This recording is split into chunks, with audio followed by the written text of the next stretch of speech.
Oh, sino ba una? Eto, naku, sa pool si Sara Duterte dito kay Pangulong Bongbong Marcos, ha? Sa pool si Sara Duterte dito kay Pangulong Bongbong Marcos, mga kababayan. Mukhang patama ito kay Vice Presidente, mga bossing. O, tingnan nyo, basahin ho natin, mga kababayan. Ano sabi dito? Ang halaga ng isang tunay na pinuno, no?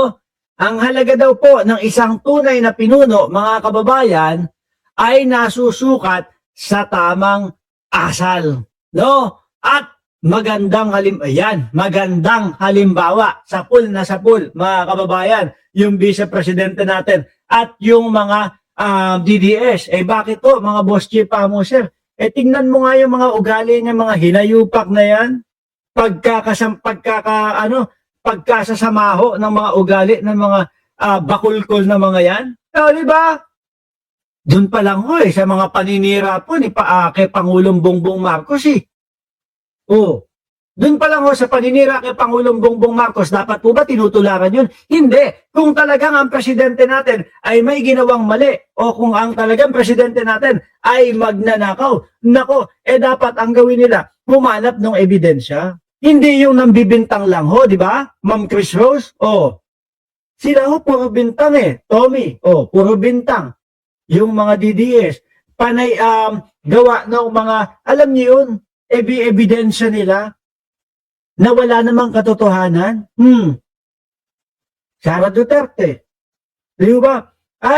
Alam niyo, ang biktima, isa sa biktima ng Vice Presidente, mga kababayan, walang iba kundi yung mag-asawang Luistro Di ba? Ayun ang hindi ko talaga makakalimutan. Sigaw doon sa entablado, pumunta doon sa lugar, sa bayan ni Beatrix Luistro. At sisigaw, may utang sa akin, 8 to 9 million kung hindi ako nagkakamali. Doon sa sinasabi niya, 8 to 9 million. Sinagot siya ni Beatrix Luistro. Pakilabas yung resibo. Kung totoong meron kaming utang sa inyo, wala namang naipakita. Pero ganun mga kababayan. Yun po ba? Tamang asal po ba yun? Sabi ni Ting Ortega, may malang Boss Mark. Talaga. May maibintang, may maisira si kay Pangulong Bongbong Marcos, ano pa?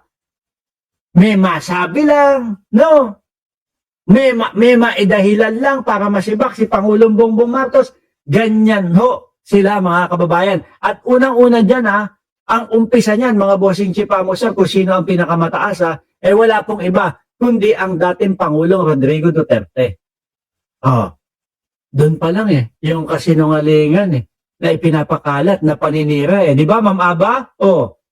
Sabi meron daw tayong bangag na Pangulo. Hindi naman napatunayan. Lahat yan, mga bossing. Lahat ng araw-araw na nakikita natin sa mga Duterte, sa mga DDS, puro kawalang hiyaan.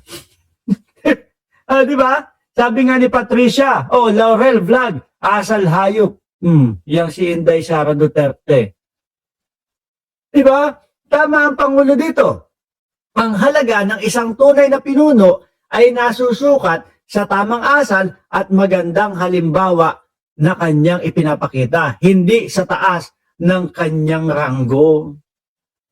Sala, gamit na gamit nila yung kanilang mga posisyon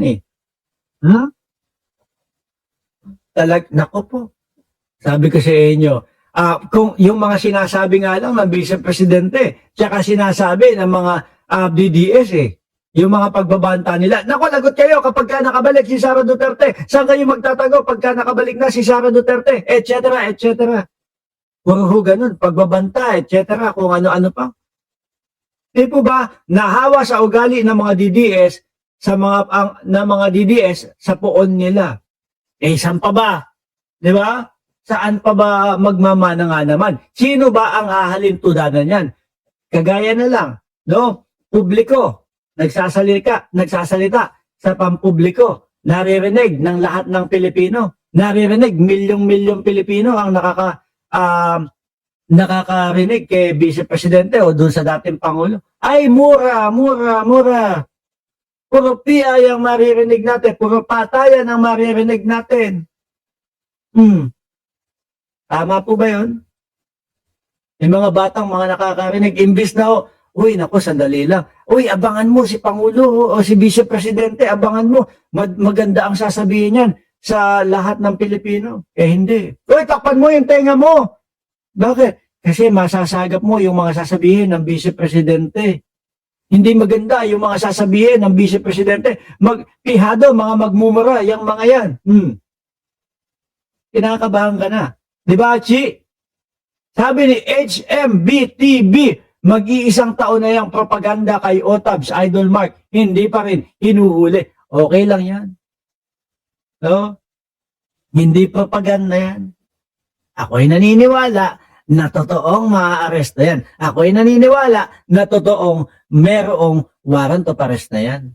Kaya nga nagtatago si Otabs di ba? Kaya nga hindi sumusulpot, hindi nagpapakita. Alam niya na may kahihinatnan siya. Mamaya natin, pag-uusapan ho yan. Hindi po ba? Dito muna sa gaspang nung mga pag-uugali nung Duterte at nung mga DDS na kanilang mga tagasunod. Biruin nyo mga DDS. Mapapansin nyo ho yan mga bossing. No? Mapapansin nyo ho yung mga DDS kapag ka nagmura. Pag nagmura ang dating Pangulong Duterte, ay naku po.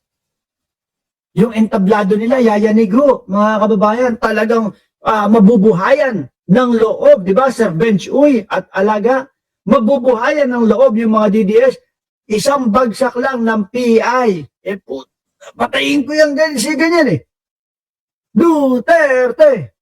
Duterte! Biglang magsisigawan na po. Buhay na po ang dugo ng mga DDS, mga kababayan. Di ba? Para nga makuha mo yung loob ng mga DDS na yan. Magmura ka lang. Kung ikaw ay kung alam mo na ang iyong lugar ay puro DDS, naku po, kailangan ang style mo doon kapag mga ngampanya. PI, ganito, puro mura lang. Panalo ka doon sa lugar na iyon. Panigurado. Di ba? Dahil, yan lang naman ho, mga kababayan No? Yan lang naman po ang naiintindihan nung mga DDS, mga bossing. Diba? Ngayon, may bisita tayo, ipapasok natin. Hindi natin alam kung ready na. Alisin na natin to si Pangulong Bongbong Marcos. Yan ang tunay na leader, si Pangulong Bongbong Marcos. Eto, meron tayong bisita. Boss! Ayun Boss Mark! Sasama daw. Mukhang babiyahe ka. Si Balita at Kaalaman. Pakilala ka muna sa kanila at i-promote mo yung channel mo sa Facebook. Ayun, Balita at Kaalaman po, no? Facebook, TikTok, YouTube, meron din tayo. Pero madalas po sa Birahan PH, nandun po tayo, no? 5 PM ng hapon, yan.